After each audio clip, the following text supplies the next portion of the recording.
Thank you for making World News Tonight with David Muir, America's most watched newscast.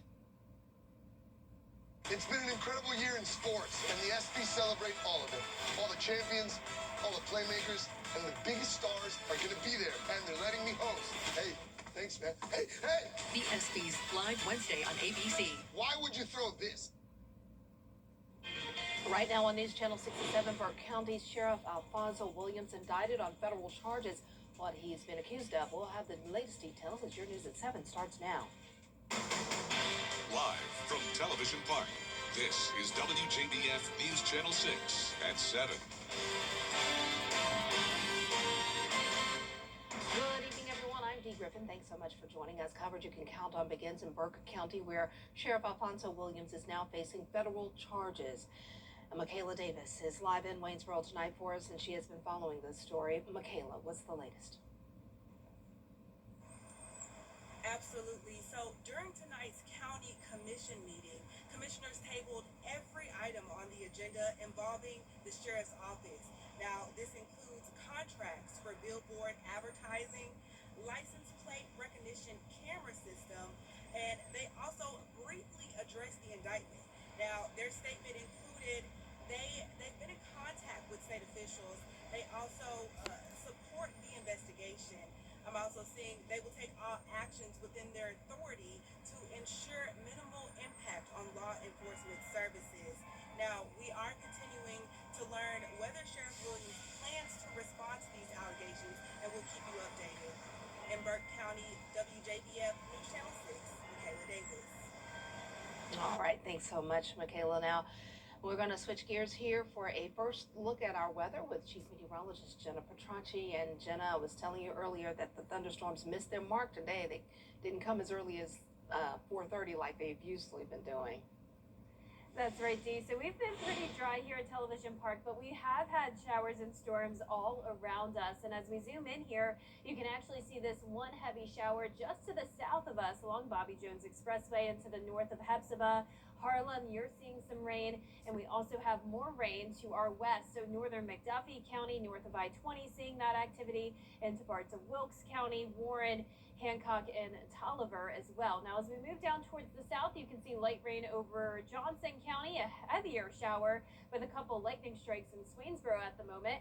And then I'm watching this heavy rain that is pushing up towards the north. So heads up, Jenkins and Screven may have some minor flooding concerns because notice there is an aerial flood advisory until 8:45 for Bullock and Evans County, Georgia, along I-16. Some heavy showers and lightning there, so I'm keeping an eye on that.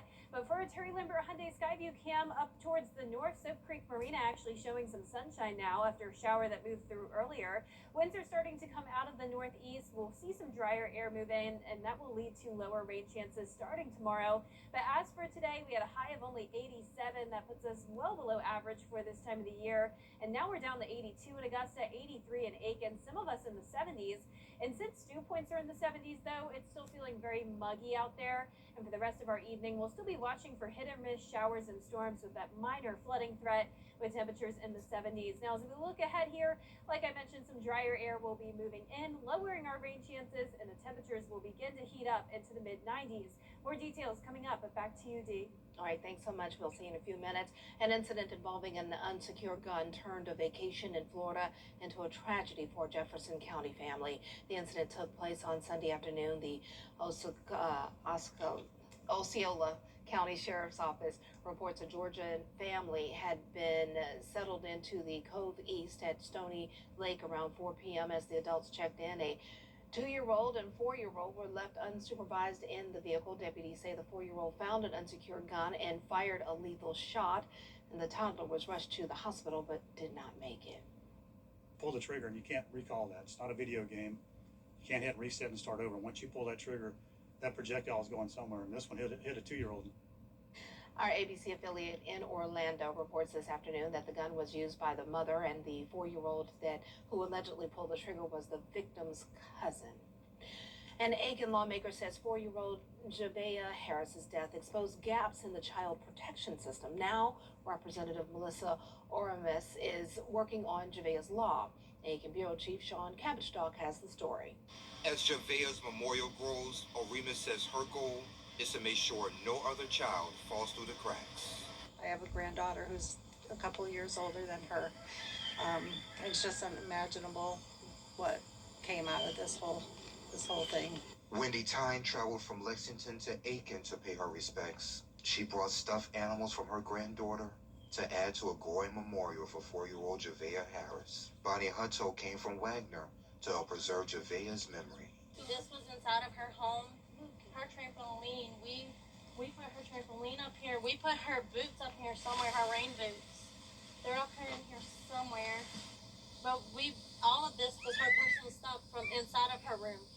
And we, as a community, some of us went in there and got it and put it out here. As a mom myself, hearing something like that and finding out that's what happened to her, it devastates me. Representative Melissa O'Remus says Javea's law will address gaps in the child protection system. She says a key goal is improving communication between DSS and law enforcement.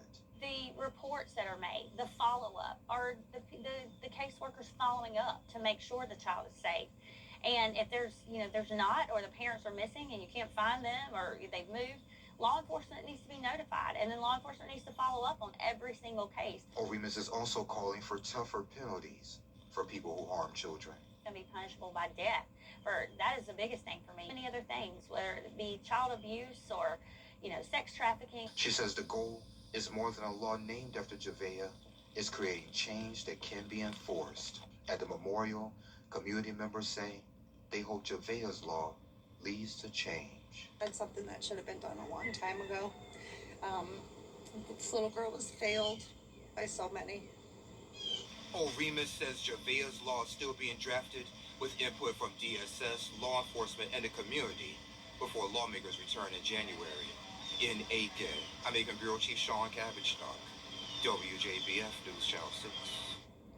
Augusta is trying to stay ahead of the booming interest in data centers. A commission committee holding its first discussion of a proposed new data center ordinance. The measure says they can only locate in industrial areas. The rules regulate how much noise they can produce, the water usage, and a requirement to notify people who live nearby.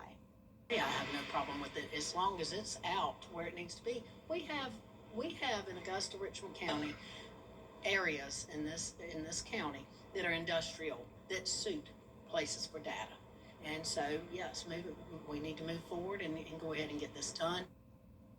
The committee voting to send the ordinance to the full commission next week without a recommendation. There's also a suggestion to extend the moratorium another 30 to 60 days. This will give the commission time to tour a data center in Atlanta.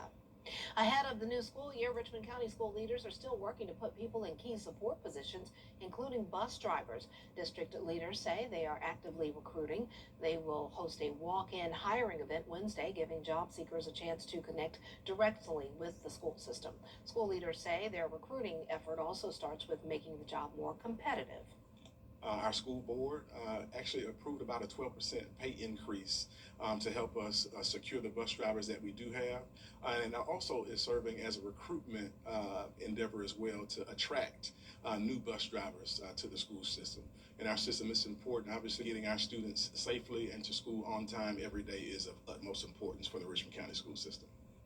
The hiring event runs from 3 until 5 tomorrow. The district is encouraging applicants to bring several copies of their resume, especially if they're interested in more than one available position.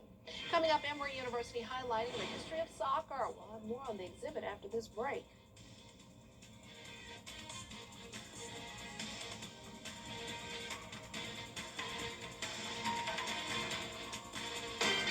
Good evening, I'm Carol Black, Weathercast. There's a minor flooding threat tonight, but the rain chances will really start to go down over the next few days as the temperatures go back up, making for a very typical summertime pattern. I'll have more details when we return. This is my new super mattress at Room. Now, your most accurate forecast with WJBF Live 5/6. Welcome back. I'm tracking showers and storms in some parts of the CSRA. Notice our South Carolina county is nearly completely dry, but along I-20 and down into Richmond County, just to the south of Television Park, we have some heavy rain. Then looking over towards the west, parts of Wilkes County, McDuffie, Warren, Tolliver, all seeing these spotty showers. Luckily, the lightning counter is at 0, and these storms are moving rather quickly, so I'm not seeing any concerns with flooding, at least for the showers and storms to the north. Now, I am keeping an eye on Screven County, Jenkins, and then eventually Emmanuel, as this area of rain is moving up towards the northwest. So notice some lightning here in southern Jenkins County, parts of Screven as well. And just to the south of our viewing area, there is an aerial flood advisory until 8:45. So the highest threat of flooding will be in some of those southwestern counties. But looking at our Terry Lambert Hyundai Skyview cam across the CSRA, dry in all of these spots, just mostly cloudy. We're sitting at 82 degrees. Sunset will be at 8:39. Dew points are high. It's feeling very muggy. So even though it's cooler today with the high dew points, it's still feeling like around 90 degrees even at the 7 o'clock hour. But temperatures all the way down to 79 now in Washington and Crawfordville, 78 in Sparta. And the winds are starting to come out of the northeast. That's bringing in some drier air. So we've been watching this low pressure system with a stationary front across the CSRA. So this was further towards the north yesterday, keeping our rain chances higher. But now that it's moving down towards the south, that chance of flooding is now just at a marginal risk for the rest of today compared to yesterday when we were at a slight risk. So that chance of flooding is overall pretty low, and you can see the showers and storms will be very hit or miss. So some places still staying very dry, while other places could get up to around 2 to 3 inches of rainfall. Now, as we look ahead to the next few days, still can't rule out some hit or miss showers, but those rain chances go back to typical July. That's around the 20 to 30% chance each day. So none of these days will be a washout, but we will still have a chance each day. So you can see on our feature cast tonight at 8 p.m., more rain coming in from the south. It becomes very light by the time we get to around 10, 11 o'clock tonight. A few lingering light showers till midnight, but then overnight, we're really looking dry. Now, still can't rule out a stray shower early Wednesday morning along with some cloud cover and fog, but most of your Wednesday looks very good. You can see as we get into the afternoon, just a few light showers, not expecting severe weather, also not expecting any flooding since we will have that drier air coming in as this system moves further towards the south. So you can see it's still lingering in the area through the rest of tonight, even into tomorrow morning. So that's why we still have that slight rain chance. Now, once that stalled frontal boundary moves out, we will still have a couple minor disturbances come through over the next few days. So keeping that rain chance once again around 20 to 30%. But as we go through our future cast here all the way up through Friday night, definitely not looking like a washout. So here's your forecast for tomorrow. Some fog possible in the morning, low 70s, then getting into the upper 80s to low 90s for those highs for your Wednesday, topping off at 90 in Augusta and Aiken. Now, we are turning up the heat over the next 5 days. Highs are going to be in the low to mid 90s, and that heat index is going to be into the triple digits with a little bit more sunshine since those rain chances are going down. And speaking of sunshine, the House of Representatives passed the Sunshine Protection Act today, and now it's going to the Senate. This would be essentially we would have a daylight saving time year round. So here's a look at what would happen if we decide to ditch the switch. And this shows you the longest day out of the year and the shortest day out of the year. And we would essentially have no more fall back or spring forward. So that's what we have to monitor over the next couple days or several weeks as they still continue to debate that. But your 10-day forecast here is showing that typical summertime weather over the next 10 days. Dee? All right, thanks so much. Coming up, Darlene Graham taking on the role of South Carolina Senator. What's next for the newly appointed senator when we come back? Should we take a look at? What do you think? So here, from design and products to removal and installation, Rebath is with you through every step of your remodel. Call us or visit rebath.com and save $1,000 off your complete bathroom remodel. Is rainy weather putting a damper on your day? Enter to win your very own Live Viper 6 umbrella today. Visit WJBF.com and click on Contest. Then fill out the entry form for your chance to win. Getting your hands on a Live Viper 6 umbrella has never been easier. Lucky winners will be announced weekdays on News Channel 6. Who knows? It could be you. Sponsored by Busby's Heating and Air. When quality matters, call Busby's. Well, the hand you see on your screen may look human-like, but it's actually the hand of a robot. The robotics and AI company 1X says it solved one of the toughest problems with robots: hands. Robot makers have been trying to solve the hands problem for some time because what we consider simple tasks like picking up a wine glass is too complex for robots until now. The robot Neo can pour tea, sort grapes by color, plug in a USB charger, and communicate in sign language. Well, here's one more look at our 10-day forecast. You can see we're hitting the 90s again tomorrow. It gets even hotter from there. We'll be at around 94 to 95 degrees through the weekend with rain chances much lower, mostly sunny with just a 20% chance Thursday through Friday. A few storms possible over the weekend.